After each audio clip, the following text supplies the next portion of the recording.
Welcome, gamers! Today we're diving into KRNL Executor and how it can enhance your Roblox experience on iOS. Let's get started. However, it's important to understand the risks involved with using executors like KRNL. You could face account bans or security threats. Let's walk through the steps to download KRNL safely on your iOS device. Stay tuned for the detailed guide.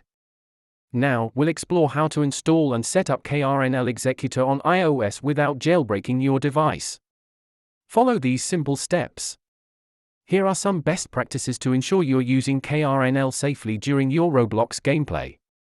It's all about having fun while staying secure. To avoid bans, always stay compliant with Roblox community standards while using KRNL.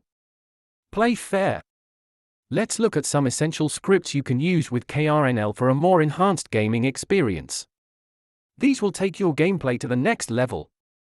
If you encounter any issues while using KRNL on iOS, here's how to troubleshoot common problems effectively. In conclusion, using KRNL Executor responsibly can maximize your fun while playing Roblox. Remember, gaming should always be enjoyable. We'd love to hear from you. Share your experiences and tips in the comments section below. Happy gaming!